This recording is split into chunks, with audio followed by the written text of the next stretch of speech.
So I'm going to show you the easiest way to change your password through basically graphical user interface. And in the next part of the video, I'm going to show you how to use the command line. So in certain distributions, I'm not sure about any of the distributions apart from Linux Mint, but Linux Mint has a basically program or a sort of user interface that allows you to change it. So if it's called users and groups, you just need to put your password in. And if you basically select your user and select your password, what it will allow you to do is change your password. And you can actually additional, just to prevent any mistakes, you can show password and you can generate a password, or you can make your own. So let's make it like admin _ 123 123. Let's see if we can use that. Yep, so as you can see, you can change it to whatever you really want, as long as it basically fits the password policy of the system you're on, right? And then you can change it, you can do a screenshot of it, just in case if you forget it or you can't reset it. So how to change your password? All you need to do is type in PASSWD, and then obviously what you're doing is you're changing the current password for the current user. So if you put current password, and let me just basically put my password in. Now you need to type in your new password. So in this case, I'm just going to put something like administrator and administrator again.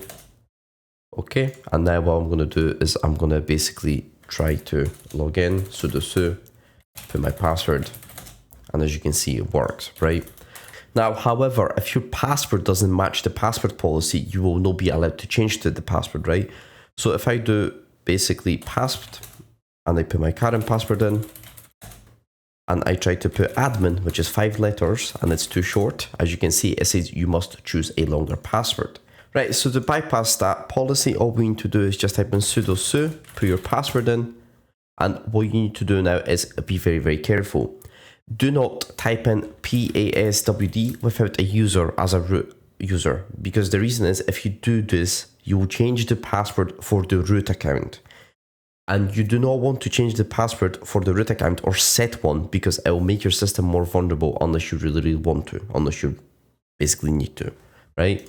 So what you need to do is type in password and the user. By doing this, we bypass the policy and it doesn't ask us for the current password, right? This is obviously for recovery purposes. So let's actually just make it admin and admin. And as you can see, I have changed my user. So if I do Griffin, I should, we're gonna guess again. Yep. So if I just put admin, and as you can see, I have successfully managed to become root again. Right, so I just want you to say Merry Christmas, because we are basically, it matters where you're from, but we are about 2 to 3 days away from Christmas. So I just want you to say Merry Christmas, spend some time with your family, don't sit in front of your computer all the time. Hopefully you'll have a great year. Merry Christmas, enjoy the time, enjoy the holidays, and see you guys later. Thank you for watching, and peace.